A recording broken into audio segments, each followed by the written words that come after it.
Today we're talking about 5 ways to guarantee you will fail as a youth pastor.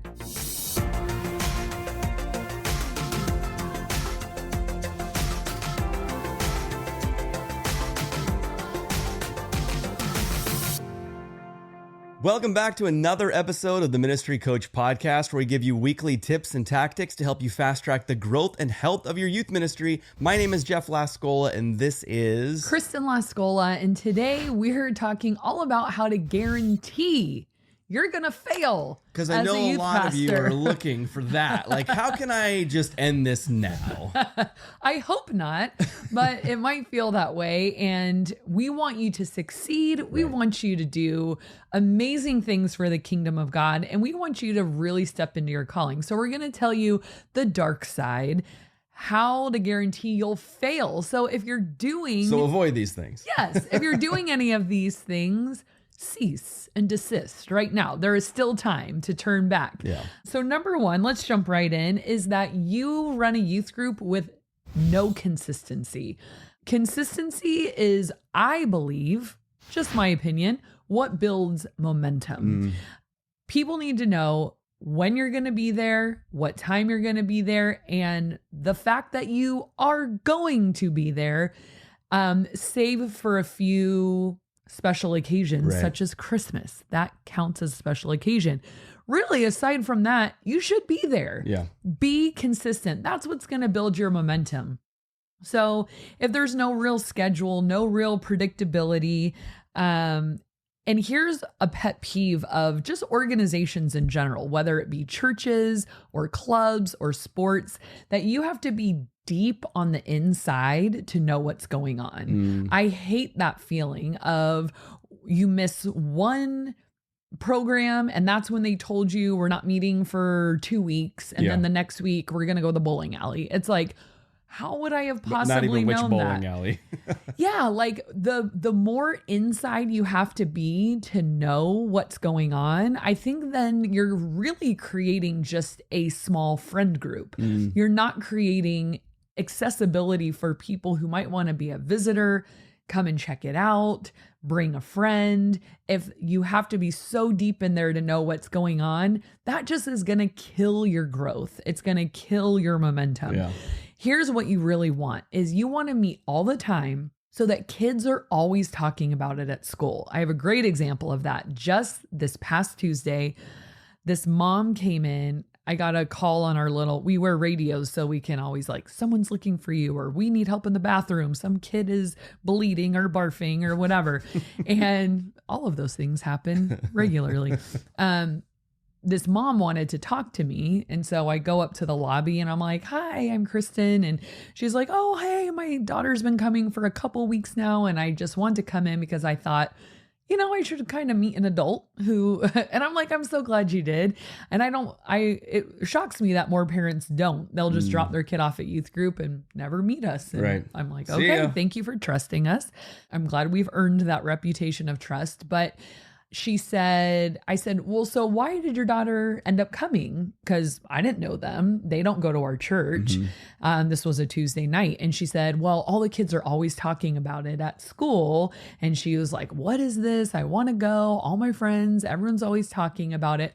And I bring that up because when you have consistency, so my youth group is on a Tuesday, Wednesday, kids are like, oh, did you see what happened last night? Or, oh, that was so funny last night. Or, oh, I didn't see you, when they're talking about it, because that was the last time they seen each other. On Monday. When's it the next time it's going to happen? I don't know, because they may not meet next week. Yeah, you want those kids to be able to say, oh, every Tuesday, just show up. Right. Not like, well, hold on, go on the website, because I think we're not meeting for the next 3 weeks. Sometimes we do, sometimes we don't. Sometimes first and third, unless it's an off week. And then if we have if there's a football game, then it's just like, oh my gosh.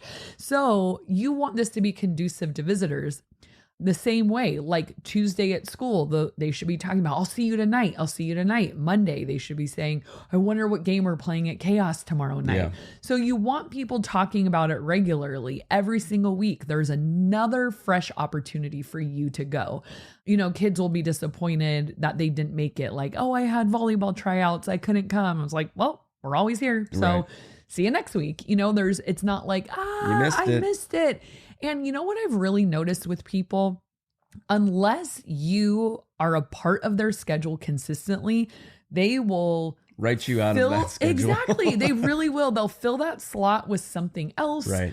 You'll kind of be a vague memory of what But once if you're was. the thing, then the other things get pushed out. And Jeff, you're exactly right. One for Jeff. Wow. One circle. Because I have heard even the coaches in our community will plan their games and practices around our Tuesday night youth group because that's where the kids want to be.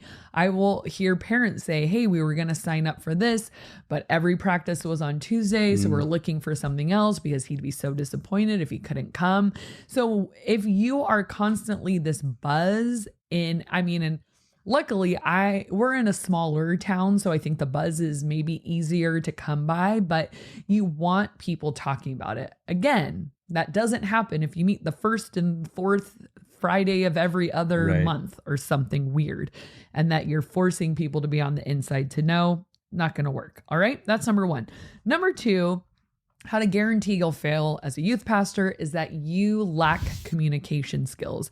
And I don't just mean up and front skills like delivering a message, try to sharpen those. We've had lots of episodes on that, but kind of bringing full circle what we were just talking about. Maybe you're meeting, but nobody knows about it because you don't communicate and nobody knows what time and where and you've changed it and nobody knows what's going on and they would love to attend your events, but you launch signups 3 days before an event. It's Tuesday and you're like, oh, by the way, on Friday we're having a lock-in or, oh my gosh, wait, next week is some event and you're like, here's a permission slip. Like if you don't have communication skills, nobody is going to be able to join you in what you want to do. So if we've talked about this before as well, if you're in a position where people have to pull information instead of you pushing information to them, you're already behind. Right. So if somebody I kind of cringe sometimes when I get a text or an email or some communication from parents and they're like, what time is the blah, blah, blah meeting? Now, if they just didn't read their email, I'm like, that's on you. I'm happy to help. But if I get a question like that and I'm like, gosh darn it, it's because I didn't tell them. And now they have to go pull out information. Well, where is drop off and what do they need to bring? And are they supposed to pack money? And where's the packing list? Like stuff like that.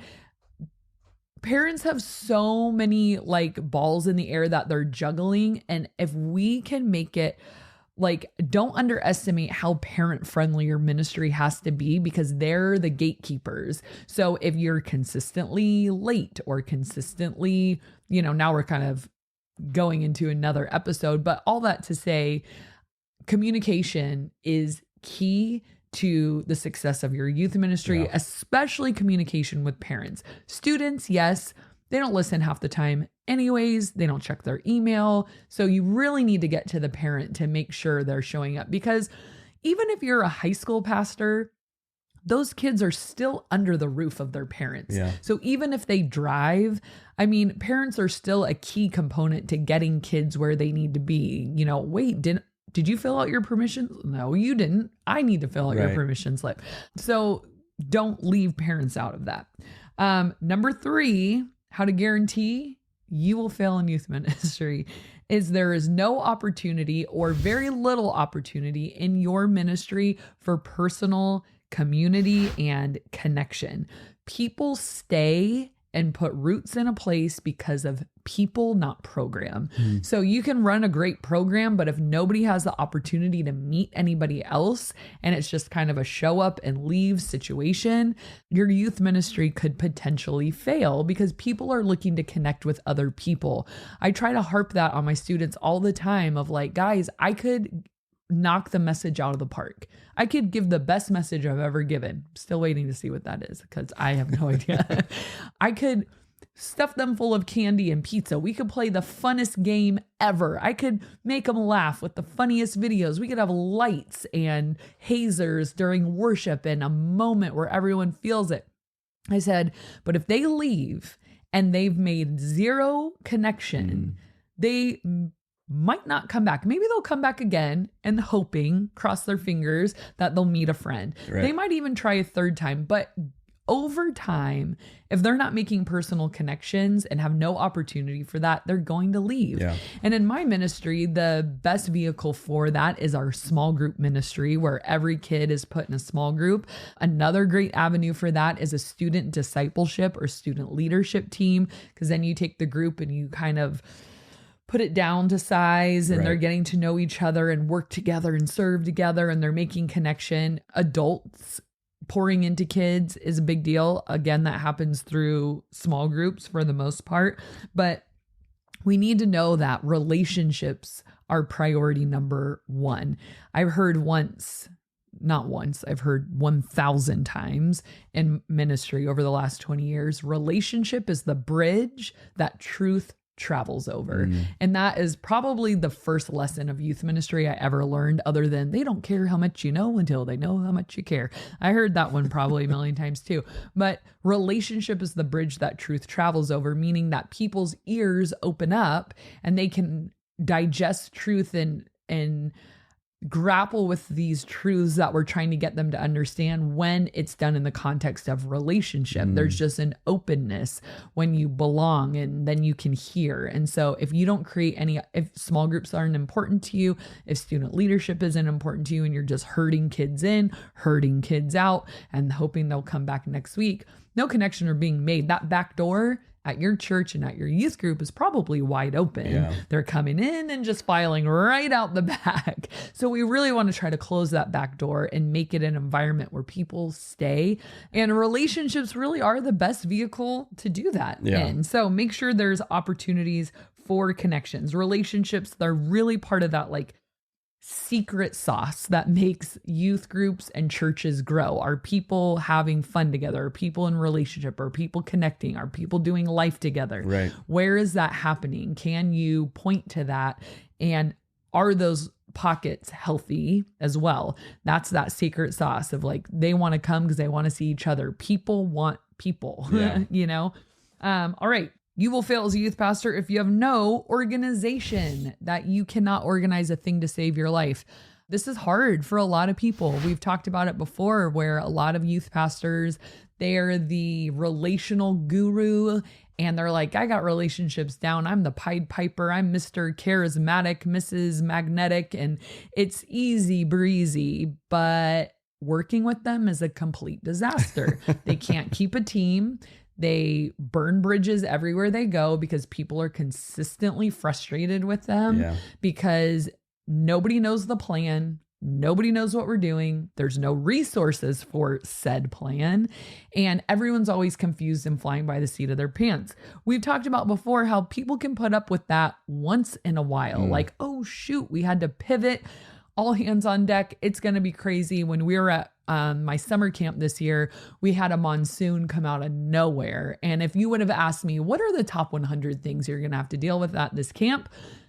Monsoon would not have made my list. I wasn't prepared for a rainstorm, and it dumped on us. Now, sounds kind of fun until you realize everything's outdoors. We have no cabins. Yeah. We have no tents. We sleep under the stars. We rough it. It's beautiful.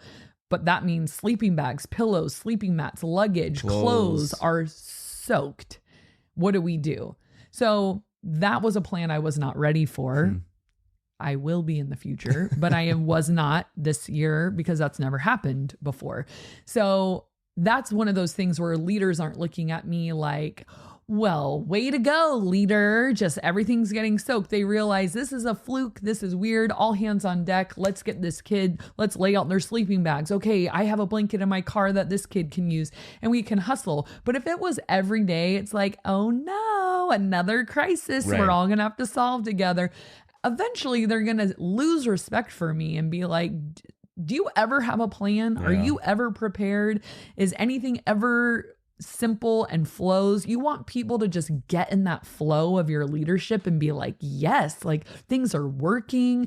I know exactly what to do. I have exactly what I need. I knew well in advance. I'm prepared. People should be able to follow you very, very easily, and don't make it hard for them to rally around you. Make it very easy. Yeah. So organization is a big one. whatever it takes, here's me begging you, whatever it takes for you to learn organizational habits, please commit to it. Do not hide behind the excuse anymore that I am not organizationally minded. That could be very true.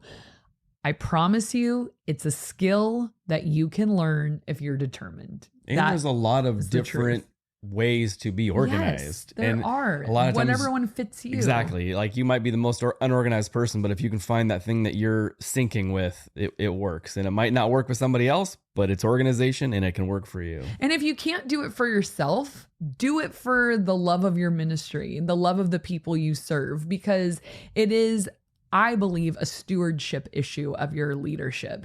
And unless you're the senior pastor of a 50,000 person church and you just need like 4 admins to get your job done, fine. But most of us, you're it. Right. You are your admin. So, all right. And number 5, do not neglect your team, or you will fail in youth ministry. Again, going back to how important relationships are. Team.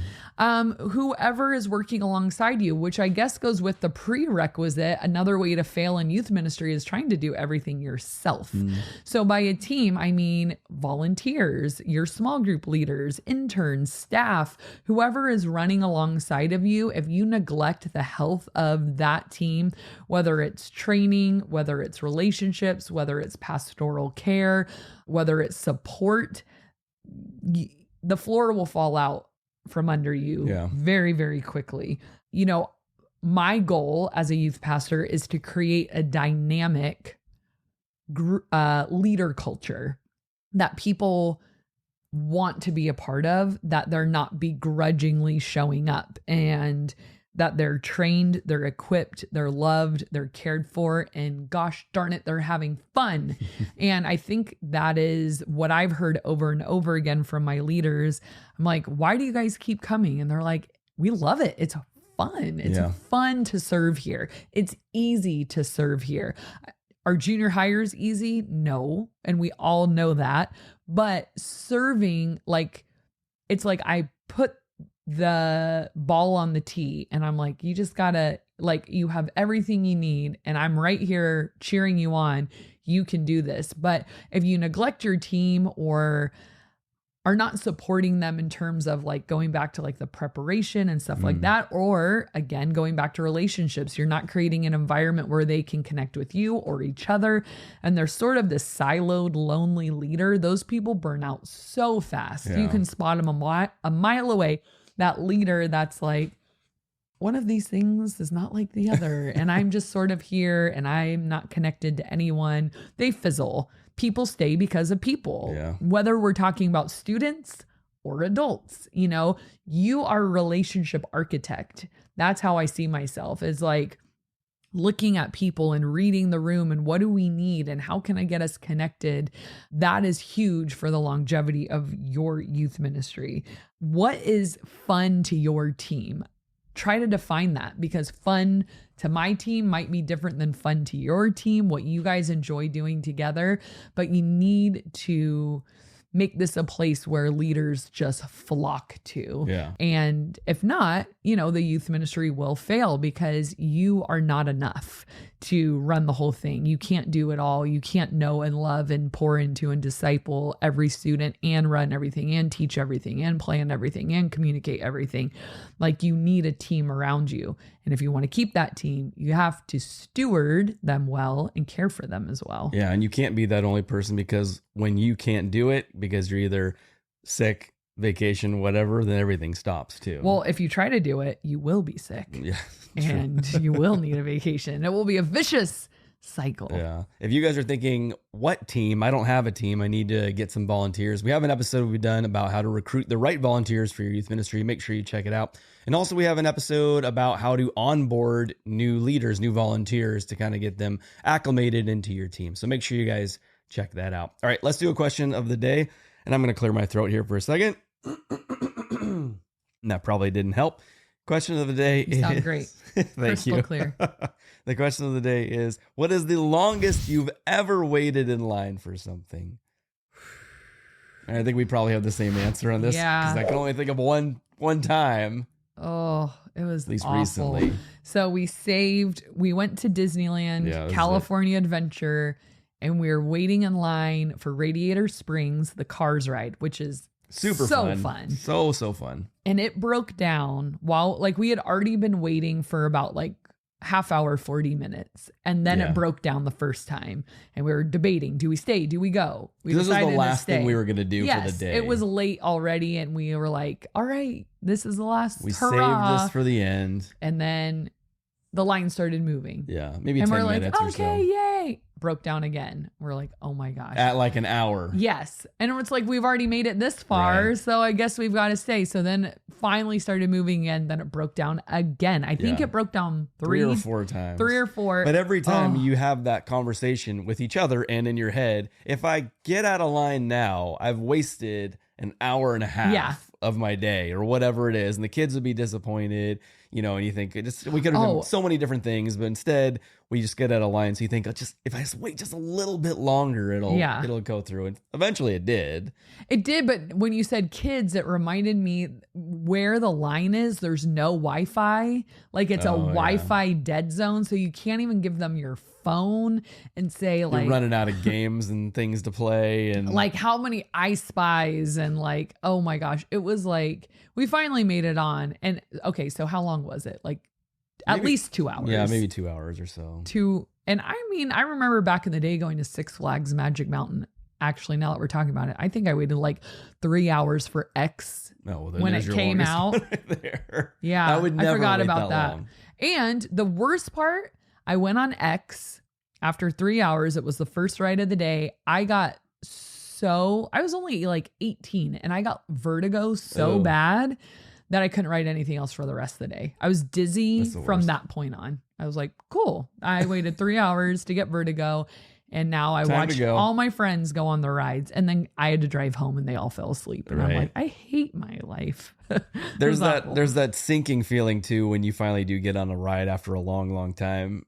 And it's great and it's fun. And then you're like, that was literally 50 seconds. I know. Was it worth it? Why was I waiting that long for that? Not What's the worth it. longest you've ever waited in line for something? I know there's got to be some sporting events, concert tickets or something. Someone probably has like some extreme 7 days in a row or something. Maybe like a Star Wars fan. I could see them being like, I was camped out on the sidewalk for 2 days.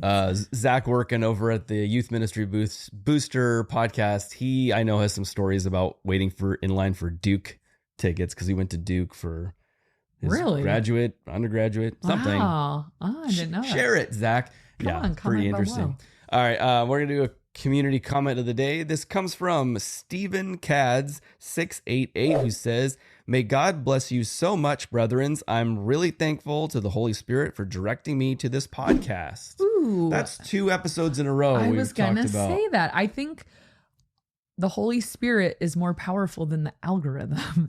But like, isn't that crazy? Like God knows what we need and sends us. I found a YouTube channel recently that I'm like, hello, this was to a T designed for me, you know? And it's like, God just like leads us to the right places of like speaking through voices that we need to hear. I love it. I'm going to say it's probably the algorithm that keeps on pushing me towards WWE like stuff. I don't know. I've never been a big wrestling fan, but weird. Now all of a sudden it's all over my feed. It's a whole side of you I never knew. I never knew it either, but there it is. So anyways, hey, thank you guys so much for watching and listening, and we will see you next time. Welcome to the Ministry Coach Podcast, where we bring you weekly tips and tactics to growth and youth ministry commitments work together for you. This one thing. You do know. Well, shifting gears. There we go. Margot Schmargo Borgo.